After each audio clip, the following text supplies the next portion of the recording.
Welcome. It's indisputable. I'm your host, Rashad. Richey, good to be with you. We have a lot on the agenda today. Breaking down news of the day, my contributor, none other than Francesca, Rebel HQ all-star contributor, always. Kind of. I stopped doing them actually, Doc. But I still do my podcast, The Bituation Room. So everybody listen to that. And so good to be on with you. Always a pleasure. And thank you. Make sure you give the update as to all of the things that you're a part of now for us. I will. I absolutely will. Just the Bituation Room podcast, and listen wherever you get your podcasts on the TYT network as well. But at Franny Fio on YouTube, we got some good stuff. I talked to Naomi Klein, author Naomi Klein recently, which was such a good convo. Very nice. But yeah, I got to check that out. Yeah, you do. Beautiful stuff. Okay. All right. Top story of the day. Donald Trump would like to place the judge and the attorney general prosecuting him under citizen's arrest. Let's put up the picture full mass here. So per Mediaite, Donald Trump recently posted messages attacking Judge Arthur Engoron, who, by the way, said, it's okay for Trump to attack me. And New York Attorney General Letitia James, she did not say it's okay for Trump to attack her over the fraud trial that's entering its final phase. So let me give you the update of how he did this. On Wednesday, here's some background. On Wednesday, it was Ivanka's turn to testify in person. Multiple attempts, unsuccessful, to get out of it by pleading undue hardship. Oh, woe is me, I cannot travel that far. I have other things to do. Now that the prosecution has wrapped up, Trump's team will present a defense next week. But Trump has kept up his barrage on social media. That barrage included multiple posts on Truth Social in which he, quote, retruthed supporters attacking the trial. So this is his way, all right? Like a retweet, right?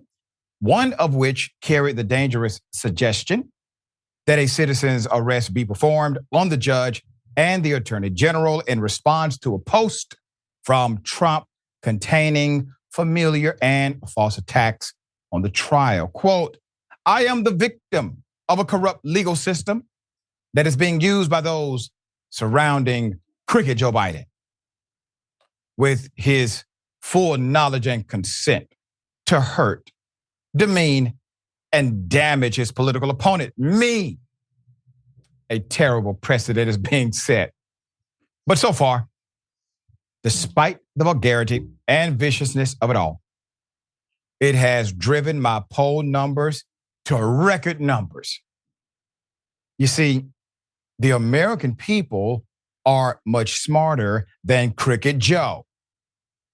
They see what is going on with the corrupt and racist New York State Attorney General and a Trump-hating puppet judge willing to do her dirty work even as it takes him and his reputation to new levels of low.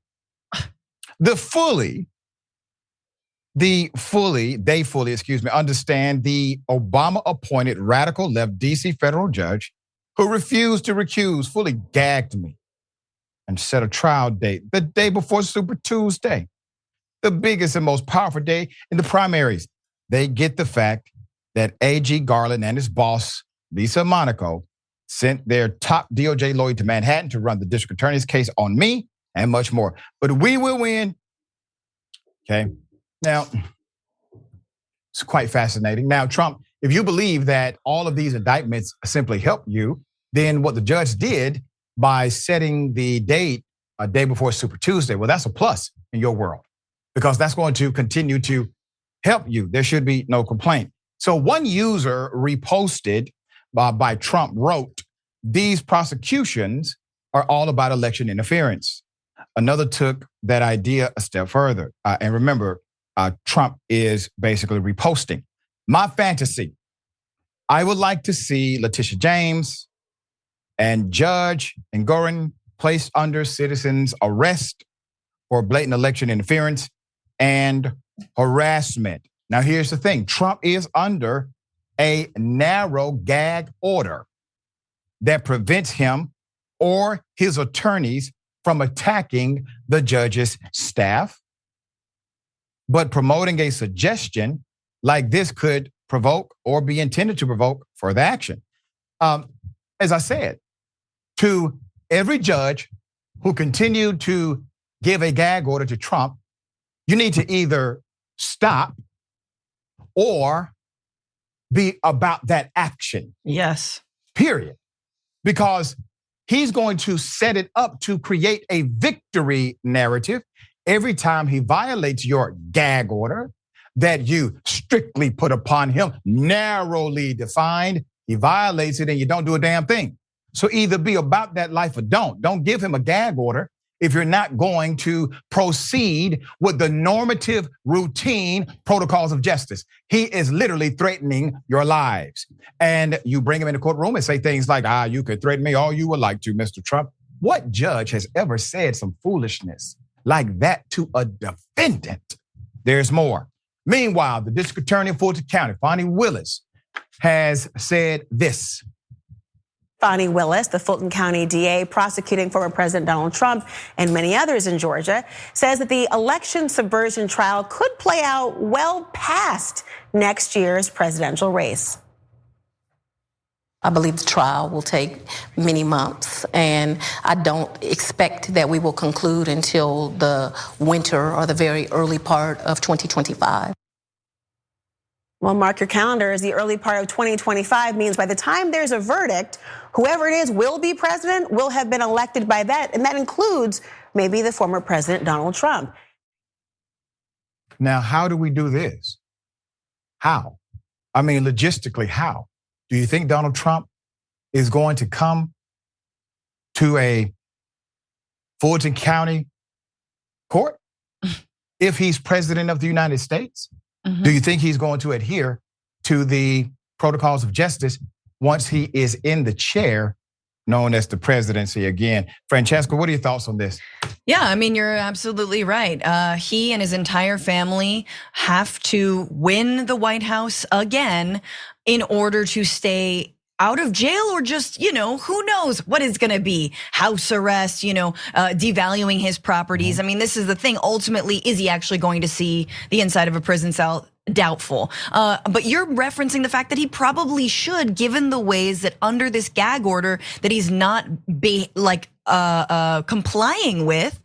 Anyone else, any other defendant would have been detained at this point and all of their phones and their communications seized, because again, you are a threat to society at large. And this is part of that gag order. You're also a threat to the very members of justice that are trying to actually carry this case forward. I mean, here's the thing. I think Engoron and Letitia James think they got him, right? Like that ultimately Engoron's gonna hit him with this 250 million or more. The Trump organization is gonna be completely dismantled. They will have nothing. But that's a big if he doesn't get reelected.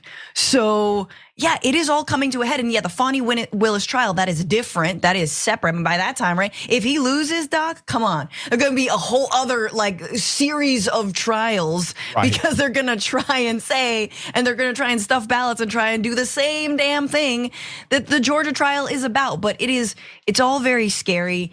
And you bet if he gets back into the White House, Letitia James is gone. I mean, I don't know how that is possible as a president, but I'm sure he'll see to it. Engoron, of course, anyone who was a not Trump appointee will be out of there. Yep, and those who are, well, let's just say adversarial to the administration, based on some of the proclamations that have come, he will create an avenue to target them as well. All right, he's given the blueprint. We'll give you an update as it comes.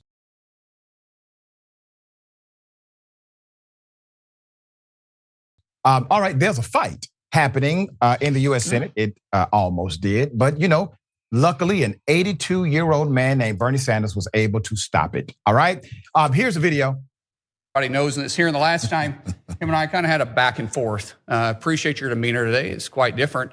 But after you left here, you got pretty excited about the keyboard. In fact, you tweeted at me 1, 2, 3, 4, 5 times. And let me read what the last one said. It said, greedy CEO who pretends like he's self-made. Sir, I wish you was in the truck with me when I was building my plumbing company. Myself and my wife was running the office because I sure remember working pretty hard and long hours. Pretends like he's self-made. What a clown. Fraud. Always has been, always will be. Quit the tough guy act in these Senate hearings. You know where to find me. Any place, anytime, cowboy. Sir, this is a time, this is a place. If you want to run your mouth, we can be two consenting adults. We can finish it here. Okay, that's fine. Perfect. You want to do it now? I'd love to do it right now. Well, stand your butt up then. You stand your butt up. Oh, hold on. Big guy. Oh, stop it. Is that your All right. solution every Hold it. No, sit down. Sit down. Look at you. You know, you're a United States Senator. Sit down. Active. Oh, okay. Sit down, please. All right. Can I respond, Mr. Hold Chairman? it. Hold it. If Hold we on. can't, no, This is I have what the he mic. said. I'm sorry. This is Hold what it. he said. You'll have your time. Okay. Can I respond? Oh, no, you can't. This is a hearing. And God knows the American people have enough of contempt for Congress. Let's not I don't make like it worse. thugs and bullies. You have, And that's you what- And I have, don't like you because you Hold just it. described yourself. hold it.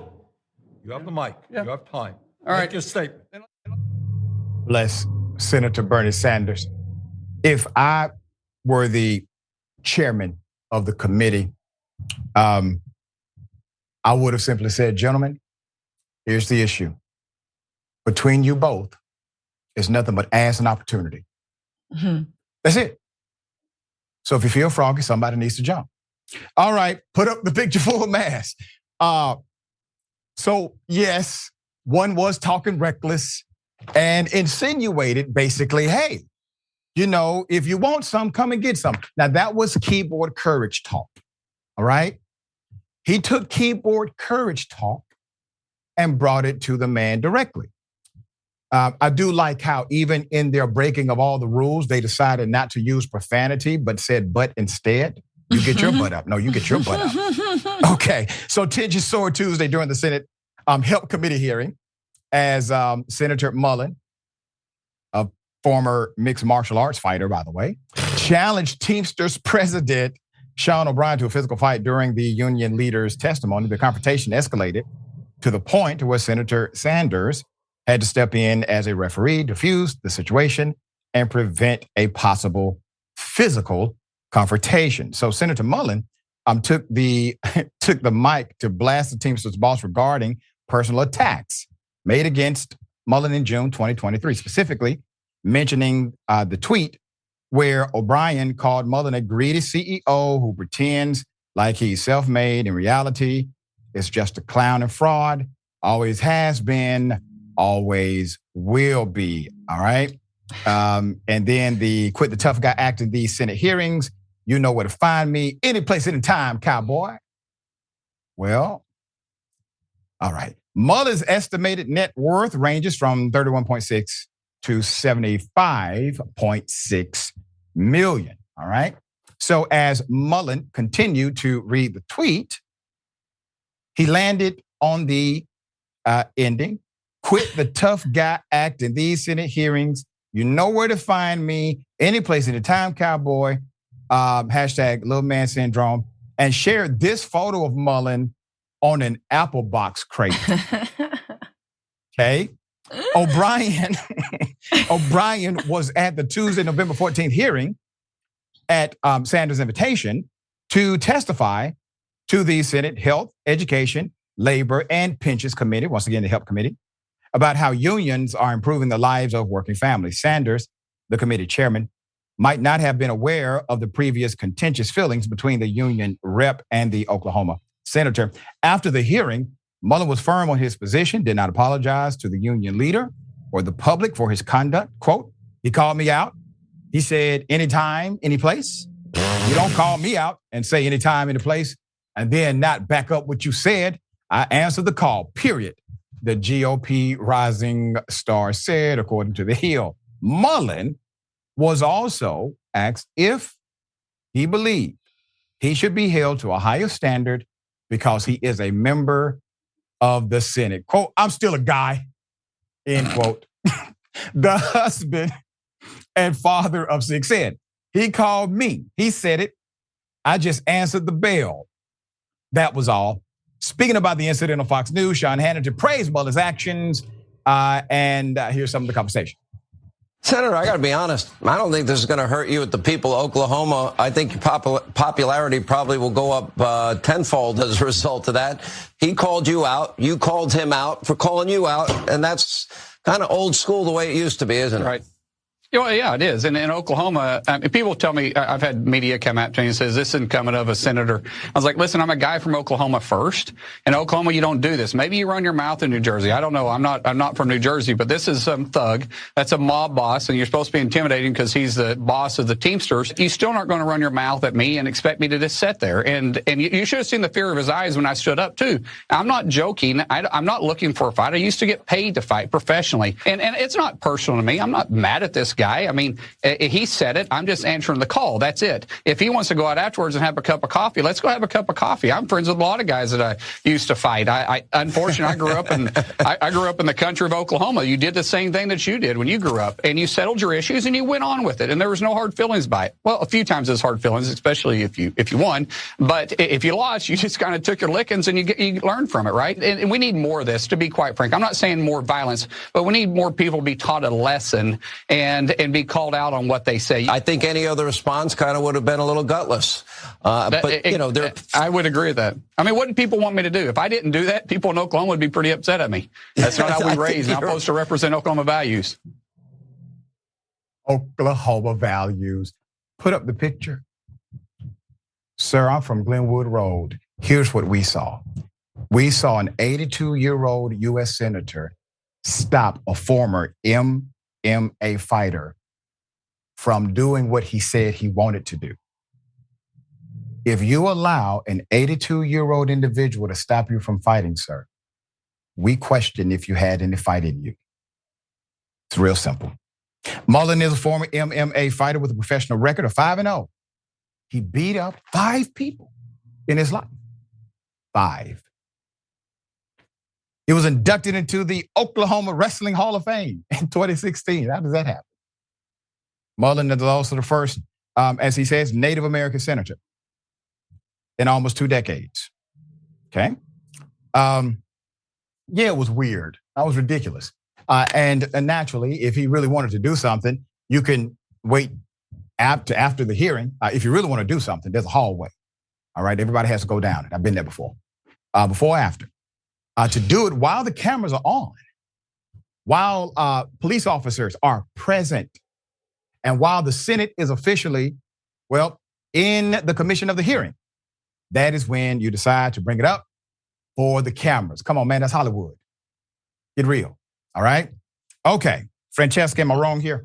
I mean, no, you're 100% right. Look, this is about the actual issue, which is what are the values that Sean O'Brien, head of the Teamsters, stands for? And that is union values, right? Working class, protecting the working class of America values, right? Making sure that workers are paid fairly, that they have negotiating and bargaining rights, that they're not bullied by their bosses. That is what the Teamsters represent. So Mark Mullin or Markwayne, excuse me, the dumbest name ever. This dude says his values are what? Trying to throw a punch, trying to be a tough guy in a literal Senate hearing? Are you kidding me? What about the workers of Oklahoma? What about the Teamsters of Oklahoma? What about the truck drivers of Oklahoma? What about those folks? This goes back to the fact that earlier in March, the two of them had it out because Mullin was mad at O'Brien because he said that the Teamsters tried to unionize his plumbing company. Right. In other words, he is just like most bosses, a boss who doesn't want his workers like fighting for a better wage, fighting for better living, working conditions and such. So this is the disagreement. And look, hats off to the Seans in the union, in our unions, man. You got Sean Fain, you got Sean O'Brien. Both of them represent a new class of working class hero who's not gonna take all this corporate crap lying down. They're gonna stand up for themselves. And we've seen the proof in the pudding as with the UAW strike. Yep, there you go. Very well said. All right, we will bring you an update if they ever throw them hands. We'll let you know who won, okay? All right.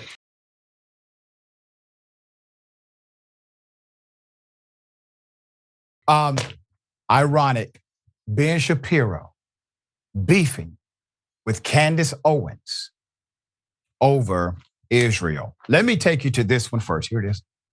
And the question was about Candace Owens. I think her behavior during this has been disgraceful. Without a doubt. I can't, what was that? Yeah, I mean, she still works for my company. I think she's been absolutely disgraceful. I think that her faux sophistication on these particular issues has been ridiculous. It's not faux sophistication, it's ridiculous. Everybody can see the moves that she's making and the things that she's saying, and I find them disreputable. Wow. All right, let's put up the tweet. I will give you the background to the saga, okay? Blessed are the peacemakers, Candace wrote, for they shall be called the children of God. Blessed are they which are persecuted for righteousness' sake, for theirs is the kingdom of heaven. Blessed are ye when men shall revile you and persecute you, and shall say all manner of evil against you falsely for my name's sake. No one can serve two masters. Either you will hate one and love the other, or you will be devoted to the one and despise the other. You cannot serve both God and money. Now, all of that's in the Bible. Now, she was pulling from a few different places. All of that's in Scripture, all right? Put up this second one. So Shapiro is slamming Owens for a commentary on the Israel-Hamas conflict. So some speculate, obviously, that the rift started in November. But the tweet I just read to you, after the comments made by Shapiro, her boss at the Daily Wire went viral. Owens posted this cryptic tweet hours later, and I just read that. And some speculate that the rift started on November 3rd, when Owens tweeted this about the genocide. No government anywhere has the right to commit genocide ever. There is no justification for genocide, okay, for genocide. I can't believe this even needs to be said or is even considered the least bit controversial to state, all right? Sounds like a reasonable tweet. As a matter of fact, probably the most reasonable thing, most decent thing Candace Owens has ever said. I find absolutely no issue with that statement, all right? So on November 5th, Owens retweeted, all right? She retweeted Max Blumenthal to agree with his comments that, quote, we white American Jews are living through a golden age of power, affluence, and safety, all right? So it says you are about to get into a lot of trouble for stating this. Reminds me of when I said something similar about the NAACP and BLM way back when. Oh, God. When you disrupt, she has to mess it up. When you disrupt the trauma economy and call out the not-for-profits that benefit from it, you become their next target. So Max says, we white American Jews are living through a golden age of power, affluence, and safety. Acceptance of this welcome reality threatens the entire Zionist enterprise, from lobby fronts like the ADL to the State of Israel, blah, blah, blah. All right, so it continues. There's an entire tweet about it. So the following day, Shapiro responds to the tweet, okay? And says, I think ADL is a partisan hack organization too. But retweeting Max Blumenthal, who spends his life covering for Jew haters, he says, and stumping for Israel's destruction, makes the conversation significantly worse. It's garbage. And then he places Candace Owens' tweet, obviously, in the retweet. So Candace would then respond to Shapiro. I don't know who Max Blumenthal is, but I do know that you have my number and could have informed me in earnest. Real relationships should trump Twitter theater. Let's set a better example going forward. Okay. All right. In other words, you had my number. You could have called me. You could have talked this out. Interesting. All right. So outrage from other conservatives caused Owens to defend herself against accusations of being an anti-Semite. Here it is.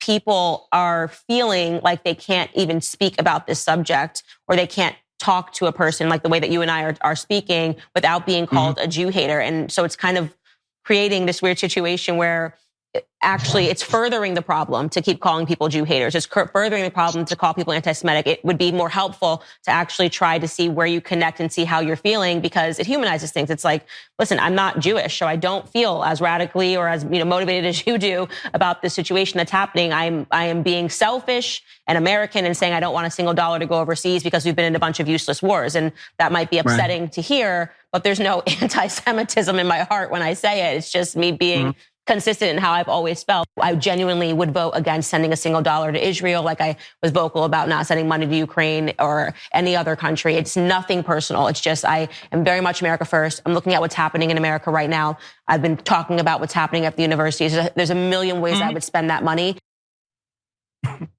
Wow. Put it up, full mass. Here's what's about to happen. Owens has since announced that she will be sitting down, for an exclusive interview with the former Fox News host, Tucker Carlson, that will be released this evening. Quote, "What an honor," she remarked about the forthcoming conversation, which she said would leave no topic off limits. So that's how they kind of sell it. The choice of Carlson's platform on X as the place to air her grievances is notable, given the fact that Shapiro has also blasted Carlson for downplaying the Hamas October 7th attack in Israel and adopting a bizarre and ugly position that efforts to help Israel would lead to a broader regional war. And, I've reviewed a lot of Shapiro's commentary. He seems to be quite extreme on some of this stuff, and he's also been challenged on some of the things he said previous to this as it relates to the Palestine. So remember, Palestinians, okay, let's be very clear. Israel is not at war with Palestinians. They're just killing them. The government of Israel is killing Palestinians, saying this is the only way we can kill the terrorist Hamas, the group who attacked us, because they're hiding in Palestine, according to the narrative from Netanyahu. But if Hamas was hiding in Israel, they would not indiscriminately kill Israelis in order to find Hamas.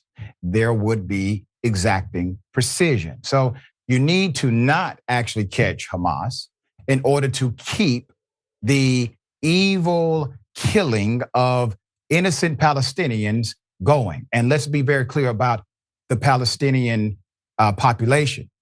They have one of the youngest demographic populations on the planet. Their median age is 19 years of age, 19.6 to be precise. 40% of their entire population is 14 years of age. 40% of the Gaza population is 14 years of age or under, okay? So those are the numbers. We're talking about children. All right? All right, Francesca, thoughts here. Yeah, no, look, I think it's important to not get waylaid by these right-wingers that are fighting. Look, Candace Owens might be right when she condemns genocide, but she absolutely is on a slippery slope to real anti-Semitism, and you see that, Yeah. We don't need Candace Owens in the Palestine liberation movement. We don't need Candace Owens in the ceasefire movement. We don't need all that. Just like I would argue that, if you're supposedly for Israel, you shouldn't get the head of Christians for Israel, who ultimately said that God sent Hitler down to earth in order to create the state of Israel. Like, there are some strange bedfellows happening right now. Yep. All I would say is Ben Shapiro is a rabid anti-Arab racist, and Candace Owens is sort of getting hip to that. She's seeing how, she, like many, many other people, is against indiscriminate killing of children.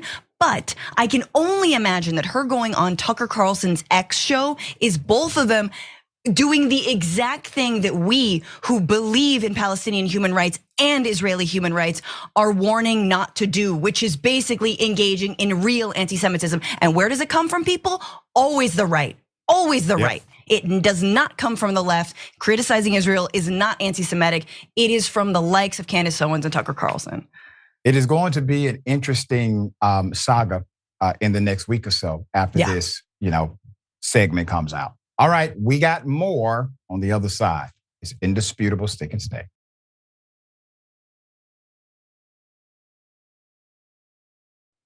All right, welcome back. We have a lot of show left. Okay, let me read some of these amazing comments.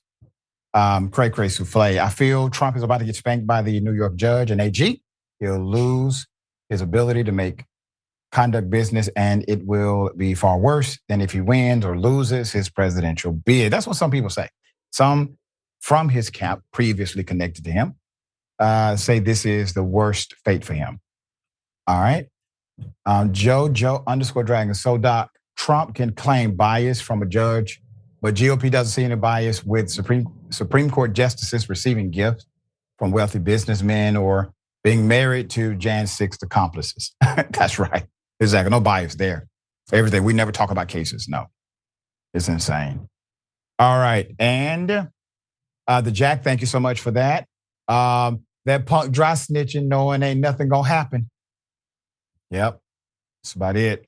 Snack _Panther. Thank you. Owens is just as phony as she claims being Shapiro is. I mean, she could have used the phone also. Good point. And all right. Yeah, that's interesting. Okay. So I like how cagey you're being. Yes. That is interesting. So King says Candace forgot she was black, but folks didn't. All right. I got something for you. Ladies and gentlemen, I wish a Karen would. You want to call the police on them for having a barbecue on a Sunday. I feel free! Back off! I'm going to tell them there's an African-American man threatening my life. Lee, I'm going to call Forsyth County on you. Go ahead. Have your license plate. Go ahead. Go ahead. You don't live here. Leave. Go ahead. I'm going to call Forsyth County. Okay, Karen. See you on TikTok. I've already got your license plate number, and I'm going to call Forsyth County right now. Okay. And I'm going to call the tow thing to come tow you. Okay. The tow thing? All right. Let's talk about this. Obviously, the Karen believes that if you are parked in a parking spot, you simply, if you don't live there in the, complex, you're not able to park your car. I assume it's a logic here. But Karen, please stop opening the doors of other people's car. This could be disastrous for you. If somebody knows this, Karen, this is an opportunity at an intervention, okay? With that kind of attitude, she could possibly run up on the wrong person and disaster can happen, all right? All right, Francesca, opening car doors. But she's white. She's white. She's an older white lady who lives in a rich suburb. Like, what does she have to fear? This woman's never been afraid of minding business that's not her own her entire life. I mean, it shows. Like, what? This is just,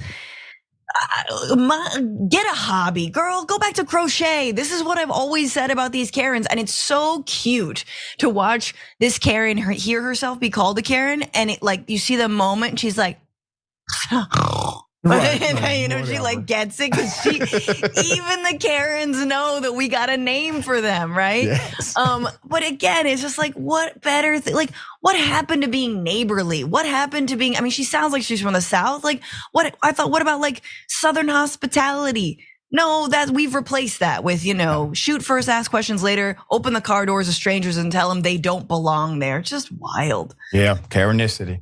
Mm-hmm. All right.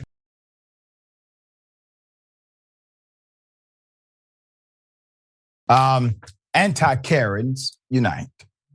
You're screaming at employees at Walmart. Get out of here. That's racist. Yes, it is. No, it's not. The United States doesn't have an official language, jackass.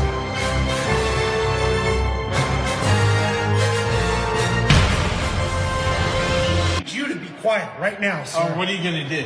I'm gonna evict you from the hotel, and I recommend you get out of my face. Or what? Nathan, call 911. Priceless. As a matter of fact, let's see that again. I need you to be quiet right now, sir. Oh, what are you gonna do? I'm gonna evict you from the hotel, and I recommend you get out of my face. Or what? Nathan, call 911.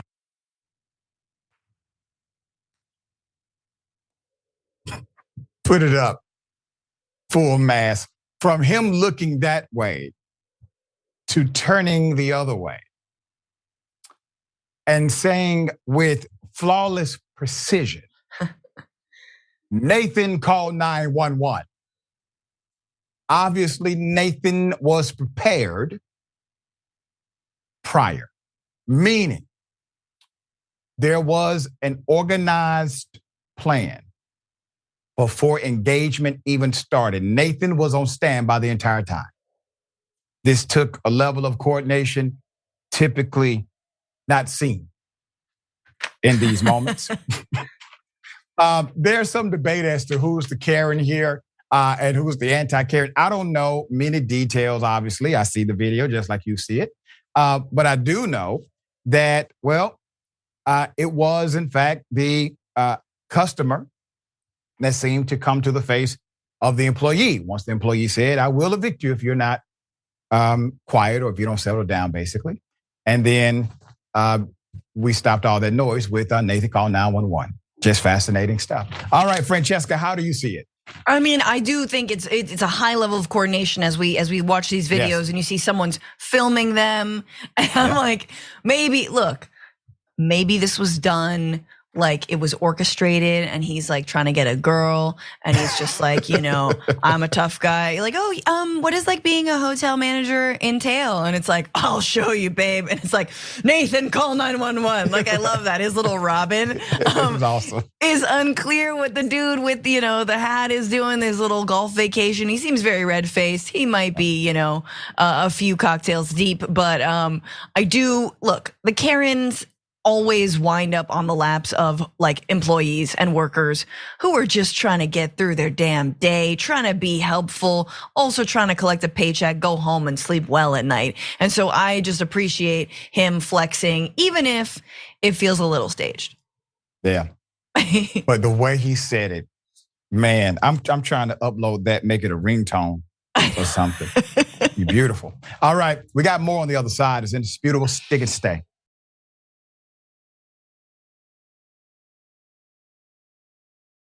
All right, welcome back.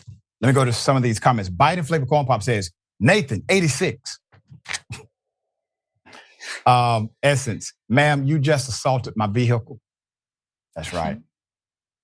Tanya Ladmarot, Nathan has your back. Yep, I agree. Tasty Cake, the way how he turned and said, Nathan called 911 took me out. It took me out. So I had to look at it a few times, but simple was great. Smiling faces, member for 8 months. Love the show today with my favorite people on. Glad I tuned in today as I am not feeling very well today. Love the both of you and Free Soul Life. Love you back as well. All right. Sorry you're not feeling your best, but sometimes feeling is a state of mind. All right. So I hope that you can enjoy this show and enhance your state of mind during the process. All right. Thank you for tuning in. Yeah. All right. And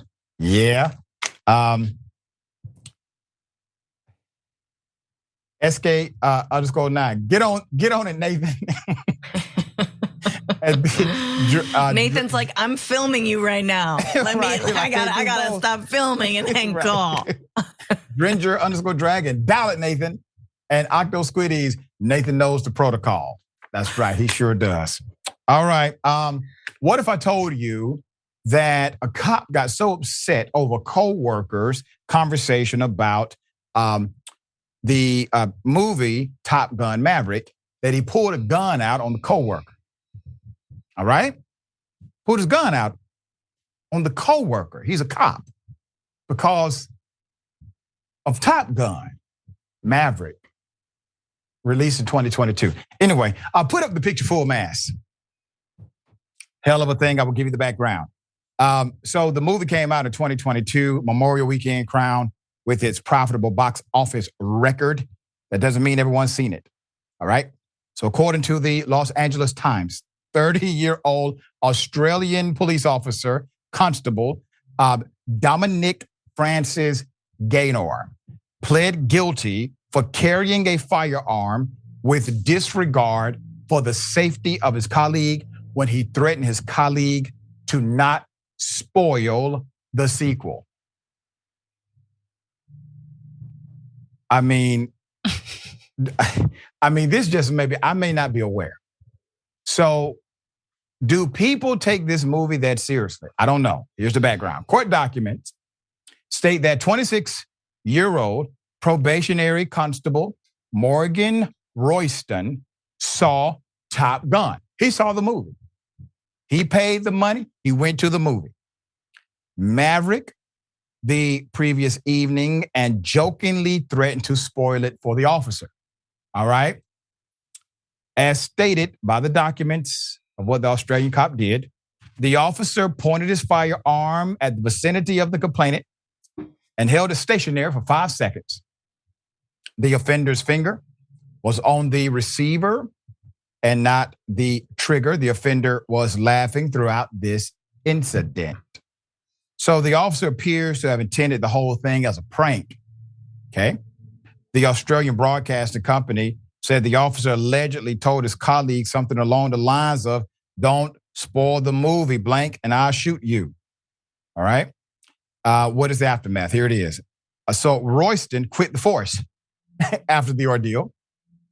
He said he wanted to become a police officer despite the dangers that would come. But after his colleague pulled a gun on him, Officer Royston felt overwhelming shock and fear. Like, damn, what have I signed up for? Mm-hmm. Sadly, this officer ended up falling into depression afterward. As he told the court on Thursday, quote, "I have completely lost the trust I had and my admiration for the NSW police force.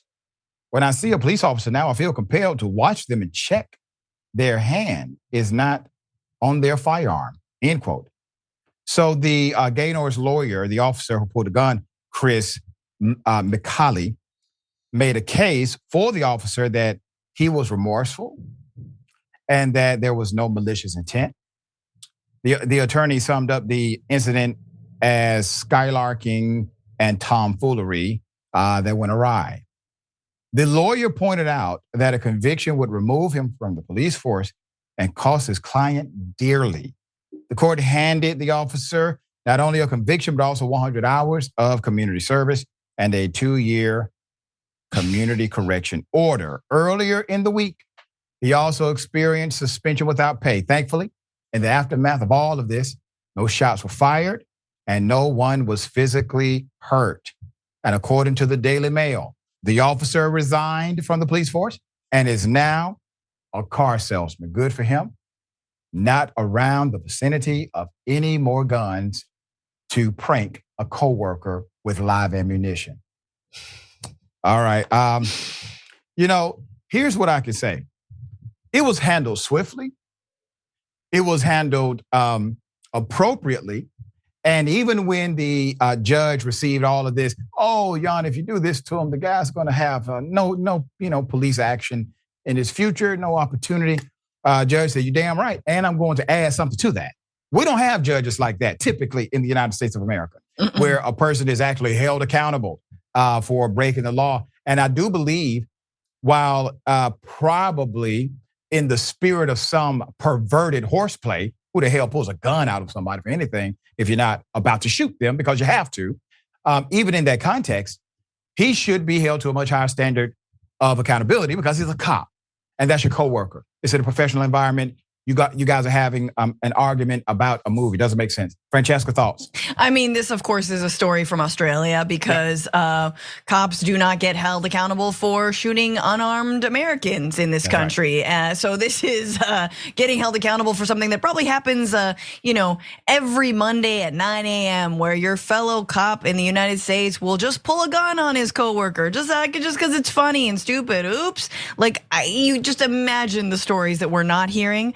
The other reason I know it's Australia is because Top Gun Maverick came out a long time ago in the States, but it was slower to come out in Australia. I don't know how things work, but that's how you know it's from there. But I also it's such a hilariously stupid story. I'm glad that he got some community service, and it's just, man, I wish we had that kind of accountability when someone is reckless here. Exactly. Well said.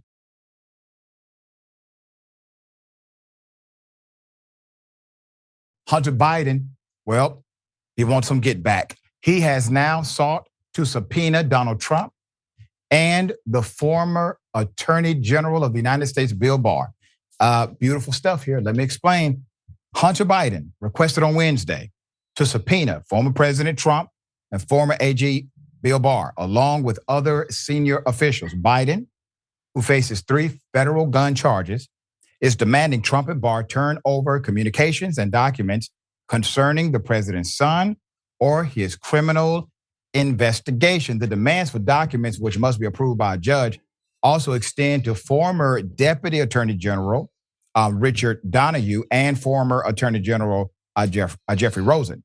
Now, this is going to be an interesting dynamic. So the attorney wrote in the court filing, quote, Mr. Biden seeks specific information from 3 former DOJ officials and the former president that goes to the heart of his defense that this is possibly a vindictive or selective prosecution arising from an unrelenting pressure campaign beginning in the last administration in violation of Mr. Biden's 5th Amendment rights under the Constitution. So let me explain the culture of a subpoena like this. 9 times out of 10, an attorney at this level with these types of leaders, they are not going to request things like this without having some indication that the information exists. Now, if they're able to track it down, if they're able to actually find the gun from the smoke, that's another story. But something has them on a trail. They are trying to find it, okay?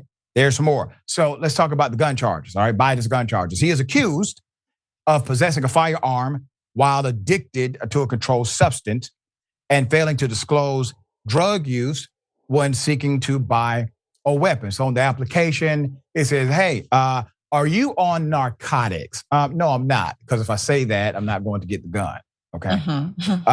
And this is the basis of one of the charges.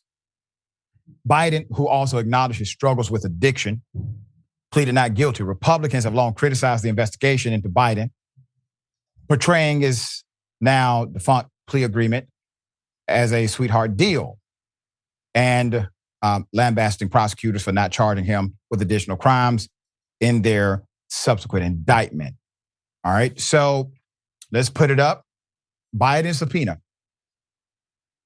The motion extensively references those criticisms, calling out by name House Oversight and Accountability Committee Chair James Comer and the House Ways and Means Chair Jason Smith. Biden also accused Trump and his congressional allies of mounting a sustained, almost nonstop public pressure campaign for prosecutors to bring charges. Now, you don't have to go too far to understand that connection. I mean, Trump literally was trying to call people who did not even live in the United States of America in order to do this, all right? So naturally, you would assume he has done it or did do it with local prosecutors on some level. So the committee, Comer's committee last week, as part of their impeachment inquiry, subpoenaed Hunter Biden and other members of the president's family. The GOP investigation into the Bidens has multiple prongs, including claims they were engaged in influence peddling, as well as claims that some money flowed to President Biden himself during his vice presidency. And the White House has vigorously denied any wrongdoing. So Biden's attorney will continue to say, it's a clear no measure of charges against Mr. Biden will ever be enough to appease Chairman Comer and Smith and their MAGA allies. Biden's attorneys wrote in their motion, as anyone can readily tell, it is not just pressure from within the Trump-era executive branch that is the problem. it is also incessant, unrelenting outside interference from congressional Republicans and their allies in the prosecutorial process, which is supposed to be independent, free from political interference. The motion continued, quote, undoubtedly, the current political climate has now jeopardized that long-standing and fundamental American principle. I don't think anybody thought this was not a political dynamic on some level, so everyone politicized it. And the most famous thing in America at one point was Hunter Biden's crack pipe. Well, that's because Hunter Biden was a proxy, obviously, to the political powers connected to now President Biden and everybody else in that regime. So he's a proxy for this type of political attack, no question about it. Did he do something illegal? Well, yes, it's on camera. You can't say he didn't. I believe that people who have an addiction have a sickness and they should be helped, all right? That is my personal belief, and I think it should be reflected in our law and how we deal with it. But now you literally have a connection between prosecutors, oversight members, and possibly a defendant who happens to be the son of their political opponent, being Biden. All right, Francesca, how do you see this? Yeah, I mean, I think that's a really important point. You know, we've been waiting for, at least I've been waiting for something like this, but there is no way to depoliticize it because, you know, at the time, Joe Biden's running for president, Hunter Biden is his son. Now Joe Biden is president, Hunter Biden's still his son, but when does Hunter Biden get his day, right? When do we actually figure out all the ways that the former president used the government to specifically what they always accuse, you know, the other side of doing, weaponizing justice, weaponizing government against private citizens at the time and currently private citizens. So this subpoena is great. And what's so funny about it is that this could have all gone away had Hunter Biden, had there just been like that plea deal that Republicans were so against. No, we've got to do more investigating. Okay, you want to keep this case open?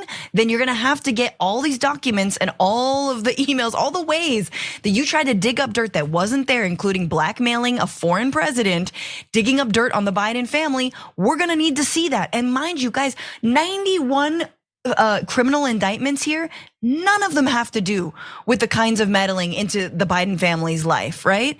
I mean, he was impeached once, but there's been no actual legal repercussions. So I'm fascinated by this. I wonder what we're gonna see come of it, but it's just, you have to draw a line somewhere. And I'm so glad you're describing this because it's like, yeah, the very people who could be overseeing Hunter Biden's fate might also have been implicated in digging up dirt about Hunter Biden.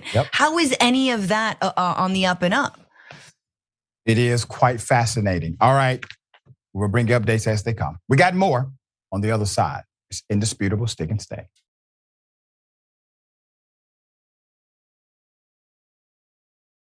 All right, welcome back. A lot of show left.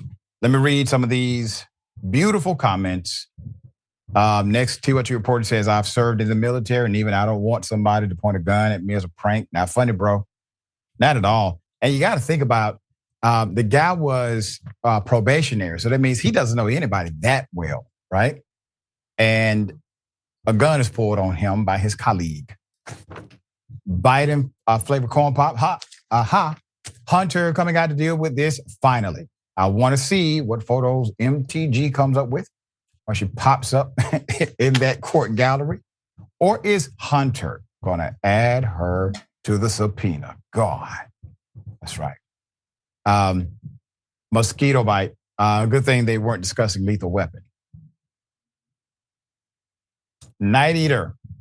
I take my spoilers seriously, but not this serious. Yeah, I can concur. And Obadiah Hotep B1, member for 15 months. Thank you. Happy to be part of the most phenomenal family on YouTube. Big up, Doc. You're the best. And you're the best. All right. Iron sharp as iron. We appreciate your support. And Twitch. Winston 121-880, taking that Top Gun title too literally. Yeah. All right. I got a question for everybody. What in the red state hell? You can take a gun, shoot somebody in the face. It's not hard. Sometimes it might even be fun if they're a godless commie. Now, what they're trying to do is sneak the COVID vaccine in your salads. I hate math. Somebody say amen.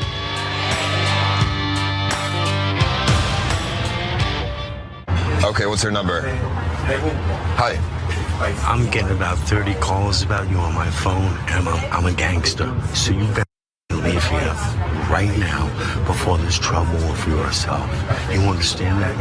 With the mob over here, you better leave now. Got it? I apologize. You better leave now. What's going on? The sooner you leave, the better. Okay, I will be gone then. I will be gone. You're not gone yet. As soon as you go, you better go now. I will be gone. Thank you very much for your business. I definitely don't want to the mob. Okay. All right, so there you go.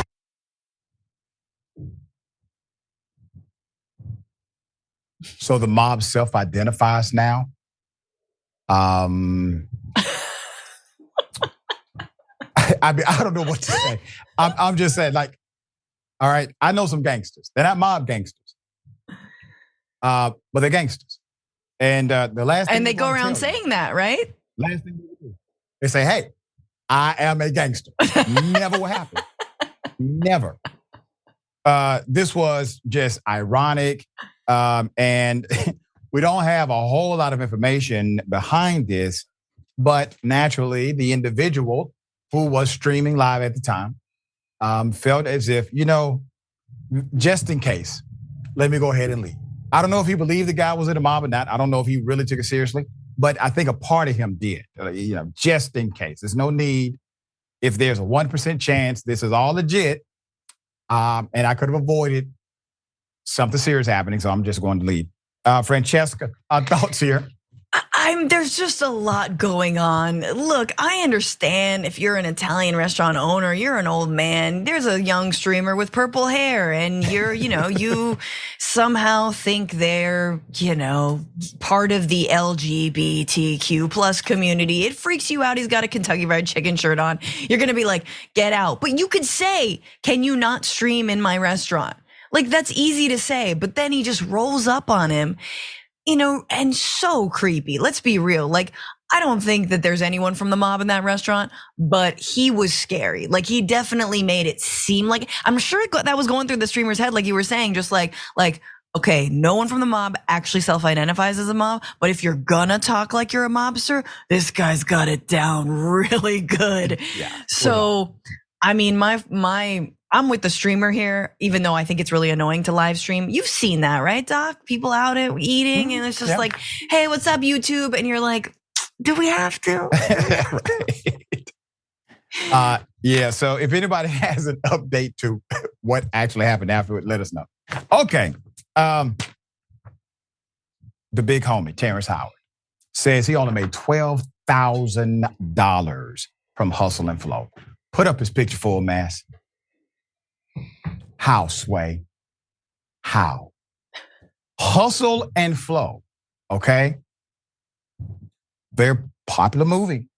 Terrence Howard revealed in a recent interview that he only made $12,000 for the 2005 blockbuster hit Hustle and Flow, despite the film making $22 million, according to the box office. Howard was nominated for an Academy Award for his performance as DJ, a pimp and aspiring rapper living in Memphis, Tennessee, man. The well-known actor opened up about his pay while appearing on WREG News, Channel 3 during an interview that aired on November 7th. Hustle and Flow also stars my wife in Fantasyland, Taraji P. Henson, Anthony Anderson, and Manning. When asked if he knew that the film would be so transformative when he was making the movie, Howard said he did not, while noting that he was only paid $12,000. He's the main actor, main guy. The 54-year-old entertainer also revealed that Paramount credited his character DJ with the performance titles instead of the actor, resulting in Howard not getting his due for performing the music in the film. Okay, so he does the music for the film, so you have a soundtrack.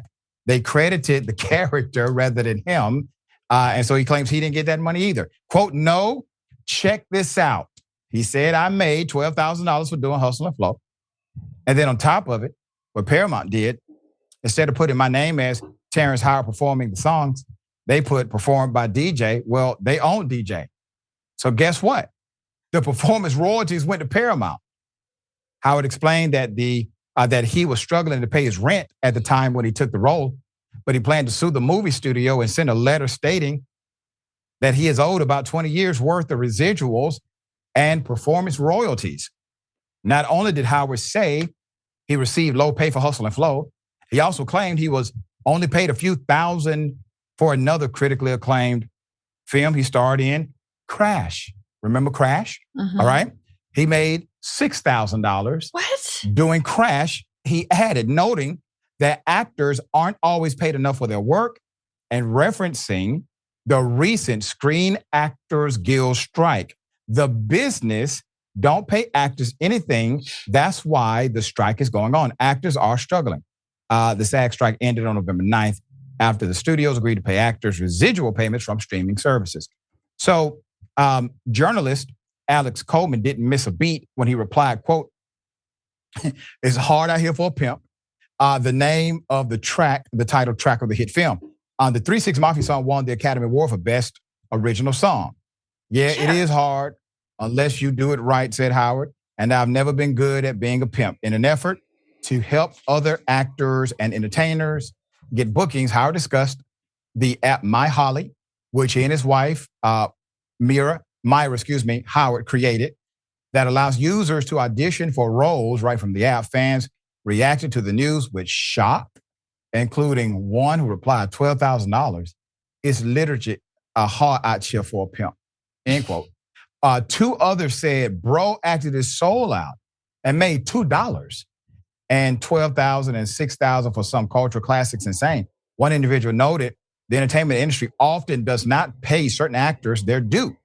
The Lucius Lyon I knew would have gotten his money one way or another. They wrote reference to Howard's role as the ruthless record mogul in the Fox series Empire.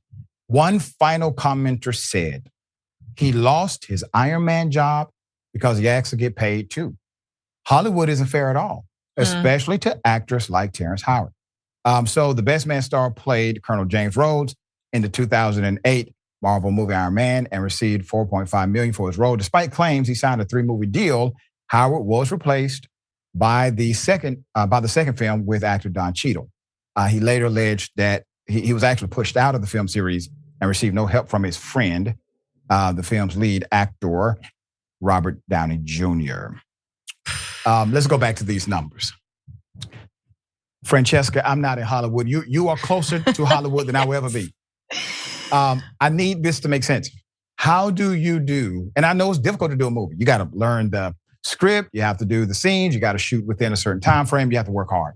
$6,000 and $12,000, not for movies no one knows about, but for movies that clearly made millions and are loved by many. Help me understand this. I mean, look, I don't know whether to believe Terrence Howard, meaning I believe that he was paid that. I just don't know why, meaning, what did his managers tell him? What kind of cuts did they take? What about his agents, right? There is a 10% cut from your agent. There's another 10% cut from your manager. So there are fees here that could have been calculated away from him. Sure, but still, I don't think they're openly taking like 20 or 30. They're gonna still take 10, which is still not enough for those movies. It means his day rate must have been like $500, if that, right? And that was all he got, which is super low. I'm glad he's speaking out about it. I'm glad we need to hear more stories like this.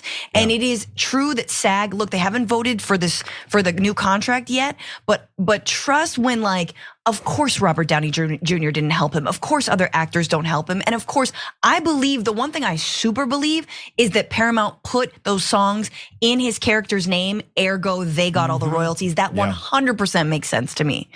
So sad. I mean, because it's like, okay, we want to enjoy and support actors and movies that are iconic like this. I mean, the man played the role to, just the ultimate, right? But then we realize supporting the movie literally supports the usury involved in Hollywood. And so I definitely would like to see more information. We support you, dear brother. you are welcome to come to the bullpen anytime.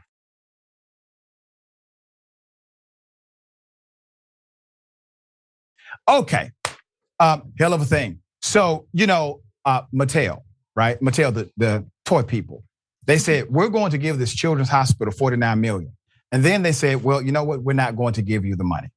And you would think, well, that's not a good thing, but you can't sue over that. Well, think again. So they're now being sued for it, and I will explain why. Put up Mattel for mask. So this is going to have a few twists and turns.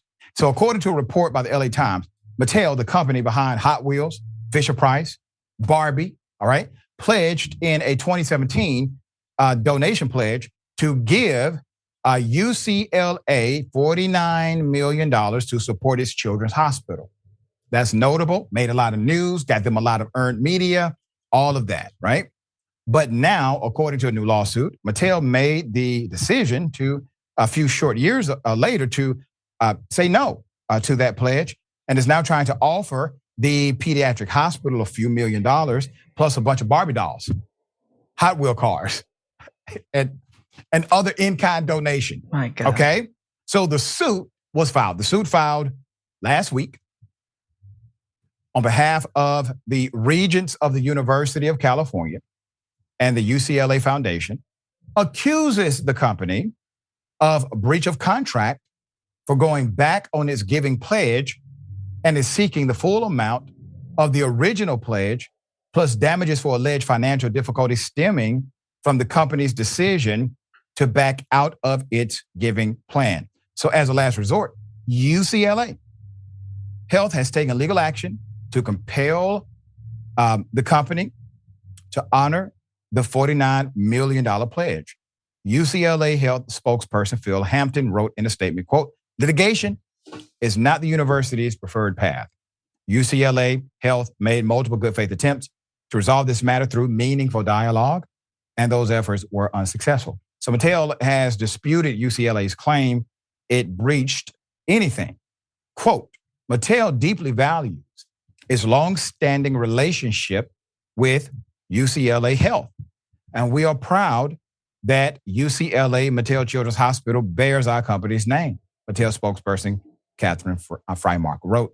But the company said that its donation was intended specifically for the construction of a new tower in the children's hospital, and argued that because UCLA unilaterally abandoned its plans for the construction of its new hospital tower, the conditions of the 2017 pledge have not been met. The relationship between Mattel and UCLA began in 1998 when Mattel pledged to donate $25 million to support the construction of a children's hospital, and in exchange, the university agreed to name the new hospital after Mattel.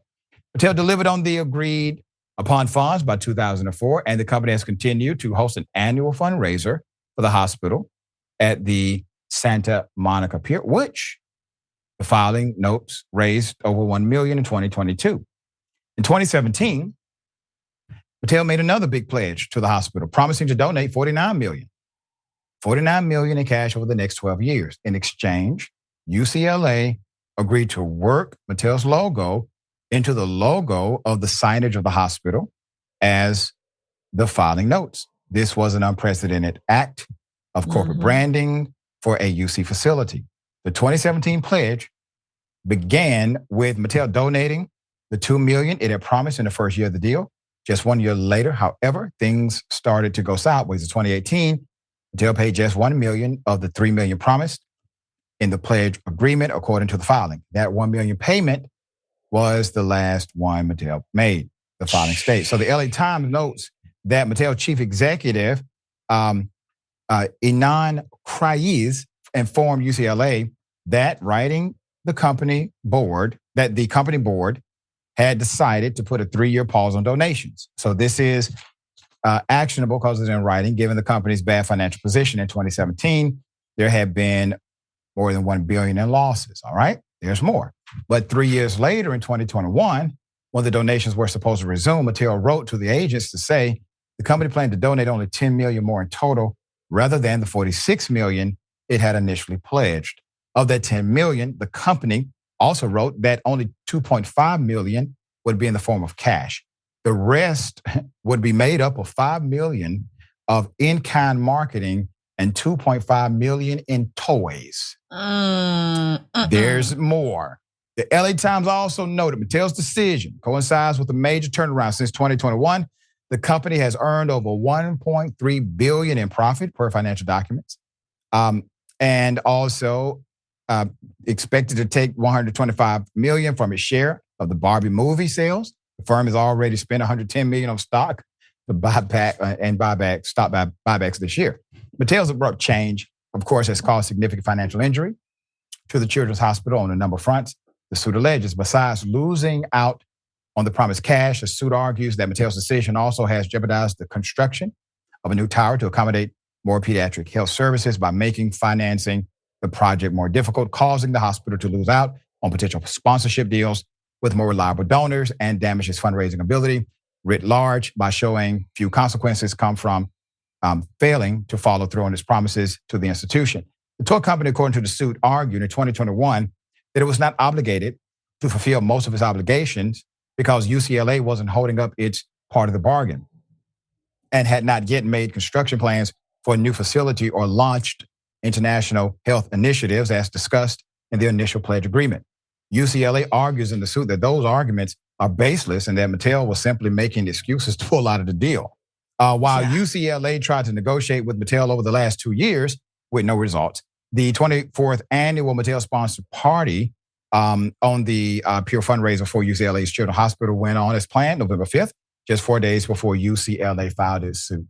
Okay, now. Awkward. I know, right? Really awkward. Okay, so very quickly, here's the premise of law, typically. If you say to someone, I'm going to give you a gift, right? A contribution is typically considered a gift, meaning there is no mutual consideration. This is not a contract. I'm giving you something. If it is a gift, there is no contractual obligation for a gift unless you made certain specific movements, decisions based on anticipation of the gift. Now you can file suit under a doctrine called promissory estoppel, meaning I have now injured myself because I relied on your promise, and because of your promise, we made certain decisions. Yeah. And now those decisions have impacted us negatively because you did not adhere to your promise. Once again, still not a contract. That's called promissory estoppel. Now, if UCLA is arguing, well, they did not meet their end of the bargain. Well, now we're back in contract land. Because a contract is a bargain for exchange. So this is no longer a contribution. In other words, no matter how you look at this, Mattel, you effed. Because if you made a promise and they made decisions based on that promise, well, that's promissory estoppel.